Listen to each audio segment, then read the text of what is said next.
कल से एनएचएमपी के इंटरव्यूज स्टार्ट हो रहे हैं। अगर आप चाहते हैं कि आपका नाम भी फाइनल मेरिट लिस्ट में हो तो ये वीडियो आपके लिए है। Now I am going to share all the important and relevant details about all the upcoming interviews and skill test कि यूडीसी और एलडीसी का स्किल टेस्ट किस तरह से होगा। और एंड में हम डिस्कस करेंगे कि जो जेपीओज का इंटरव्यू होना है वो इंटरव्यू किस तरह से होगा और स्किल टेस्ट इधर होगा या नहीं होगा। अगर होगा तो वो किन सेक्शंस में डिवाइडेड है। If you are new on this channel, subscribe to this channel ताकि आपको टाइम टू टाइम अपडेट्स मिलती रहें। And especially for all those girls and women who are striving to achieve something in their lives, if you are a mother who is striving to achieve something for you। अच्छा जी, तो हम सबसे पहले discuss करते हैं कि जो यूडीसीज और एलडीसीज का स्किल टेस्ट होगा वो किस तरह से होगा। उनकी स्किल टेस्ट में क्या क्या चीज़ें आ सकती हैं, उन्हें किस चीज़ की प्रैक्टिस कर लेनी चाहिए। उसके बाद हम पैरामेडिकल स्टाफ के टेस्ट के बारे में डिस्कस करेंगे।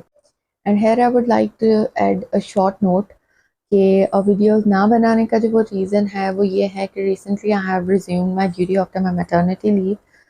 और मेरी पोस्टिंग जो है वो मेरे घर से काफ़ी दूर है। सो इट इज़ लाइक कि ऑलमोस्ट 4 घंटे का आने जाने का सफ़र है, उसके अलावा ड्यूटी के घंटे हैं।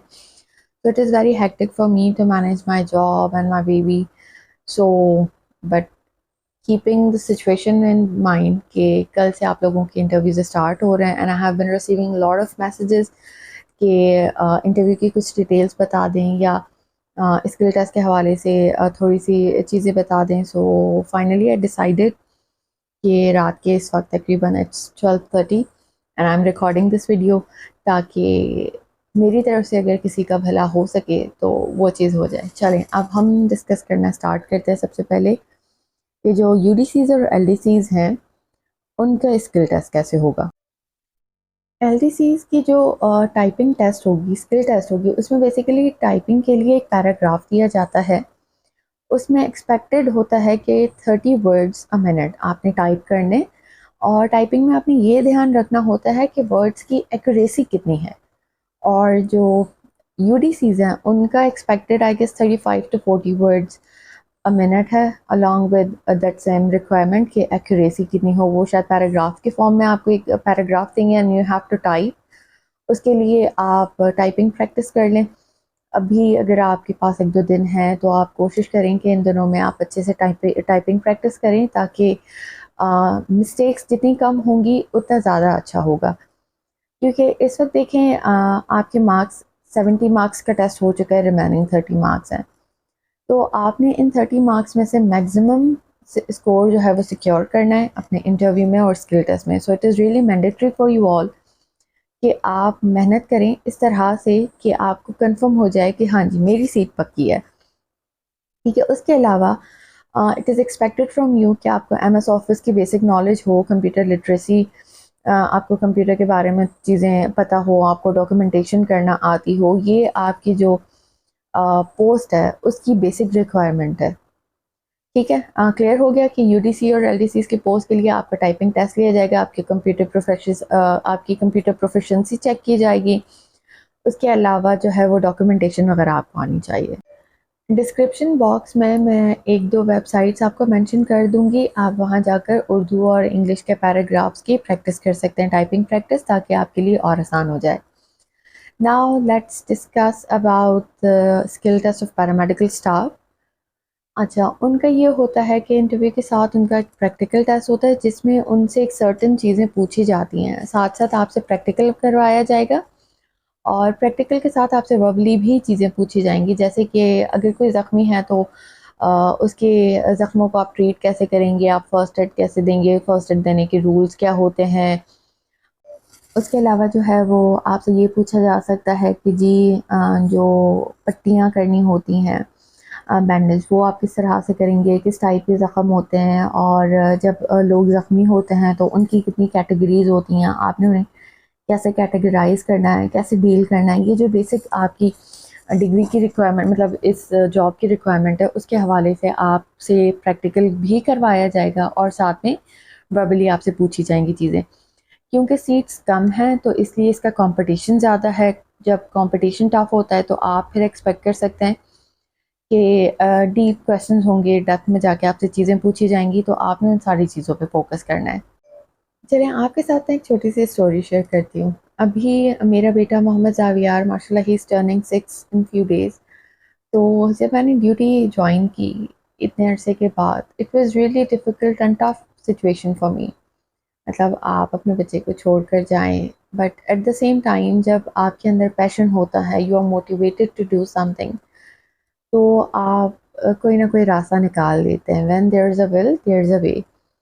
तो the reason of sharing this story is क्योंकि मैं पर्सनली कुछ फीमेल्स को जानती हूँ हु आर मैरिड एंड उन्होंने अपने बच्चों के लिए कुछ करना है।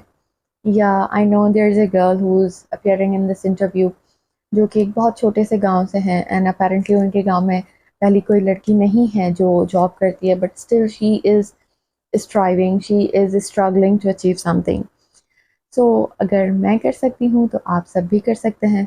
चलें जी, now let's talk about the most hyped question, जो कि काफ़ी इस वक्त गर्दिश कर रहा है सवाल about the interview and skill test of junior petrol officers. अच्छा, अगर हम प्रीवियसली देखते हैं ना, तो जो पहले रिक्रूटमेंट्स हुई थी जूनियर पेट्रोल ऑफिसर की पोस्ट के लिए, उनका स्किल टेस्ट नहीं होता था कि उनसे ड्राइविंग टेस्ट या ऐसे राइटिंग टेस्ट नहीं लिया जाता था। बट इस दफ़ा एडवर्टाइजमेंट में इन्होंने मेंशन किया है कि रिटन एग्ज़ाम, मतलब रिटन स्किल टेस्ट हो गया जिसमें एक शॉर्ट ऐसे लिखवाया जाएगा, और दूसरा जो होगा वो होगा आपका practical skill test which is driving. Now still this is not clear कि आपका स्किल टेस्ट होगा या नहीं होगा, but stay on safe side. आपने ये कर लेना है कि आप एक आधा दिन थोड़ी सी राइटिंग प्रैक्टिस कर लें। ऐसे राइटिंग में ज़्यादा आपका कुछ चेक नहीं होगा, बस ये चेक होगा कि आपकी राइटिंग में कोहेरेंस है या नहीं है, या अगर आपको कभी कोई रिपोर्ट लिखने के लिए दिया जाए तो आप कैसे लिखेंगे। और ड्राइविंग में आई गेस अगर आपसे करवाएंगे भी तो वो बेसिक सिर्फ आपसे जैसे कॉकपिट ड्रिल है, this is a basic thing कि जी आप बैठेंगे, आप अपने मिरर को एडजस्ट करेंगे, सीट को एडजस्ट करेंगे, स्टेयरिंग व्हील को एडजस्ट करेंगे, बेल्ट लगाएंगे और फिर आप ड्राइव करना स्टार्ट करेंगे, या फिर आपसे जनरल ड्राइविंग करवा लेंगे, या हो सकता है कुछ भी ना करवाएं, क्योंकि this is going to be for the first time कि स्किल टेस्ट अनाउंस किया गया है, तो स्किल टेस्ट लेंगे या नहीं लेंगे still it is not confirm. So आपने ये कर लेना है कि एटलीस्ट चीज़ें आपके माइंड में हो कि अगर ऑल ऑफ सडन आपसे इंटरव्यू वाले दिन स्किल टेस्ट का कहा जाए तो आप हक्का बक्का ना रह जाएं, आप कंफ्यूज ना हो जाएं और आप ब्लैंक ना हो जाएं। ठीक है, ये आपकी कंफ्यूजन क्लियर हो गई कि स्किल टेस्ट जो है आपके एडवर्टाइजमेंट में अनाउंस की गई थी, still it is not confirm कि आपसे टेस्ट लिया जाएगा या नहीं लिया जाएगा। इस वक्त तक कोई अपडेट नहीं है स्किल टेस्ट की कि ले रहे हैं या नहीं ले रहे हैं। So you have to keep your self calm and composed. अगर लेंगे भी तो you all can do this, आप रिलैक्स होकर आराम से करें। Okay, now let's discuss the most asked question, that is कि इंटरव्यू में क्या पूछा जाएगा।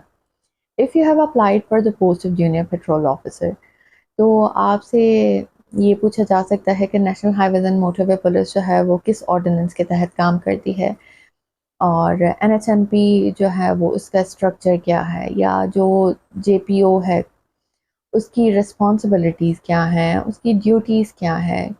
और आपको सिनेरियो बेस्ड क्वेश्चन दिया जा सकता है कि if you are stuck in some kind of situation कि कोई एक्सीडेंट हुआ है और आप वायरलेस ऑपरेटर हैं, तो आप उस मैसेज को किस तरह से कन्वे करेंगे, कैसे डील करेंगे। तो उसके लिए आप एक आधी चीज़ें ये सारी पढ़ लें, duties and responsibilities of junior petrol officer पढ़ लें, आप NHSO को थोड़ा सा देख लें, जो इम्पोर्टेंट शाहराएँ हैं आप उनको देख लें कि जी जो 16 इंपॉर्टेंट मोटरवेज़ हैं वो कौन सा मोटरवे किसको कनेक्ट कर रहा है। बेसिक डिफरेंस देख लें कि हाईवे और मोटरवे का डिफरेंस क्या होता है, जो बेसिक रोड फर्नीचर होता है वो क्या क्या होता है, कहाँ पे 2 लेन्स का रोड है, कहाँ 3 है, और ये जो बेसिक चीज़ें हैं आप ये देख लें। ठीक है, उसके अलावा when it comes to your personal introduction, तो आप एक अच्छा सा अपना इंट्रोडक्शन प्रिपेयर कर लें। इंटीग्रिटी है, ऑनेस्टी है, कर्टसी है, प्रोफेशनलिज्म है, ये सारे कोर वैल्यूज़ हैं NHMP के, आपको ये सारी चीज़ें पता होनी चाहिए। And the most important thing for your interview is your confidence. आपने सिर्फ एक चीज़ याद रखनी है, no one knows everything, but everyone knows something. किसी भी इंसान को 100% चीज़ें नहीं आती, जितना आपको आता है आप उस चीज़ को बहुत कॉन्फिडेंटली पोर्ट्रे करेंगे, बहुत कॉन्फिडेंटली आंसर करेंगे। और जिस जो चीज़ जो क्वेश्चन नहीं आता सिंपली आप इसको एक्सक्यूज़ करेंगे और you will move to the next thing. आपने सवाल को लेके बैठ नहीं जाना कि इसका जवाब क्या था, ये बहुत नेगेटिव इम्पैक्ट देता है। क्योंकि ज़ाहिर सी बात है आपको 100% चीज़ें नहीं आएंगी। This is something very normal, और किसी को भी 100% चीज़ें नहीं आती। तो आपने बहुत काम रहना है, बहुत कंपोज्ड रहना है, बहुत रिलैक्स होकर सारे सवालों के जवाब देने हैं, जल्दी जल्दी नहीं करनी। क्योंकि वहाँ पे आपके नॉलेज के साथ साथ, अच्छा, नॉलेज टेस्ट करने का जो एग्ज़ाम होता है वो बेसिकली आपका रिटन एग्ज़ाम हो चुका है। जो आपका प्रैक्टिकल एग्ज़ाम होता है ना, जो आपका इंटरव्यू होता है, उसमें वो बेसिकली चेक करते हैं कि आप अपनी नॉलेज को पोर्ट्रे किस तरह से करते हैं। आप इंटरव्यू में आपका कॉन्फिडेंस लेवल क्या है, आप चीज़ों को हैंडल किस तरह से करते हैं। अगर आपको प्रेशराइज़ किया जाता है तो आप वो प्रेशर अच्छे तरीके से हैंडल कर पाते हैं या नहीं कर सकते, या आप कंफ्यूज हो जाते हैं, परेशान हो जाते हैं, चीज़ों को हैंडल नहीं कर पाते। तो आपने इस चीज़ का बहुत ज़्यादा ध्यान रखना है। You have to stay calm and composed. सवाल को अच्छे से सुनना है, थोड़ा सा सोचें और जवाब दें। अच्छा, सोचने से मुराद ये नहीं है कि हर सवाल पे 20-30-40 सेकंड का ब्रेक लेने। जस्ट टेक फ्यू सेकंड्स और अच्छे तरीके से ख़ुद को रेडी करके और उसका जवाब दे दें। ठीक है? Okay, now let me share some quick tips about your dresses. अच्छा, आपने ये करना है कि आपने सबसे पहले कोई ऐसा ड्रेस चूज़ करना है जो लाइट पेस्टल टोन में हो, ज़्यादा डार्क और इस तरह के ना चमकीले और झिरमिर से कपड़े नहीं पहन के जाने। ठीक है, पेस्टल कलर का सॉफ्ट सा कोई भी अच्छा सा ड्रेस पहन लेना है।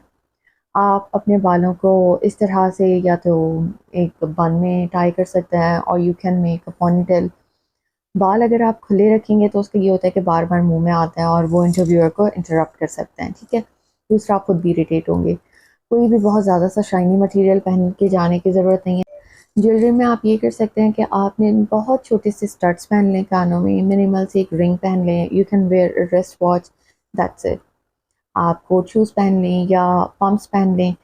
अच्छा, आपने इस चीज़ का ध्यान रखना है कि आपकी जो जूतों की आवाज़ है, like if you are wearing sandals और यू आर वेयरिंग पम्प्स, तो उसकी हील ज़्यादा बड़ी ना हो कि आप चल रहे हैं और वो दूर तक आपके जूतों की टक टक की आवाज़ जाए। This is not a good thing. आपके कपड़े बहुत अच्छे तरीके से आयरन किए हुए हों। अगर आप दुपट्टा गले में लेती हैं तो आप अच्छे तरीके से शोल्डर पे अपने दुपट्टा रख लें। अगर आप स्कार्फ सर पे लेती हैं तो आप अच्छे तरीके से पिन्स के साथ सिक्योर कर लें। ये ना हो कि आपका स्कार्फ बार बार मुंह की तरफ आ रहा और आप अपना स्कार्फ सेट करने में लगी रहें। ये सारी चीज़ें बताने का मकसद ये है कि कोई भी इंटरप्शन ना हो, आप बहुत रिलैक्स होकर अपने इंटरव्यू पर, अपने अगर स्किल टेस्ट होता है तो उस पर फोकस कर सकें। Got it? If you are a male candidate तो आपने जो शर्ट है वो किसी भी लाइट कलर के अच्छे से पहन लें, और उसके साथ मैचिंग पैंट्स आप पहन सकते हैं। You should wear boots. अच्छा, आप सैंडल्स और जो जॉगर्स होते हैं वो अवॉइड करेंगे, क्योंकि वो आप फॉर्मल किसी इंटरव्यू में नहीं पहन के जा सकते। टाइज ऑप्शनल, अगर पहनेंगे तो बहुत अच्छा है। ओवरऑल आपका ड्रेस जो है, इट इज़ नॉट मैंडेटरी कि जी बिल्कुल नया जोड़ा हो जिसका आपने अभी टैग निकाला और पहन के जा रहे हैं। अच्छी कंडीशन में हो, अच्छे तरीके से आयरन किया हुआ हो। You should carry it very well and that's it. इस वक्त ये वीडियो बनाने का मकसद सिर्फ ये है कि आपको हेल्प आउट कर सकूं। अगर आपको ये वीडियो पसंद आई हो तो आप इसे लाइक करें, कमेंट करें, शेयर करें अपने फ्रेंड्स के साथ। And once you are done with your interview तो आप कमेंट सेक्शन में अपने इंटरव्यू का एक्सपीरियंस शेयर करना ना भूलिएगा। उससे एक तो ये होगा कि बाकी सबके साथ आपका एक्सपीरियंस शेयर होगा, बाकी जो आने वाले कैंडिडेट्स हैं जिनका इंटरव्यू होना है उन्हें हेल्प आउट हो जाएगी क्वेश्चंस की। अगर आप NHMP का हिस्सा बनना चाहते हैं तो ये वक्त है अपने ख्वाब को सच कर दिखाने का। तो इस वीडियो को लाइक करें, कमेंट करें और सब्सक्राइब करें मेरे चैनल को, अगर आप देखना चाहते हैं इसी तरीके की वीडियोस। अल्लाह ताला आप सबका हामी और नासिर, ढेर सारी दुआएं आप लोगों के लिए। Wish you best of luck for your interview and do let me know about your experiences. Thank you.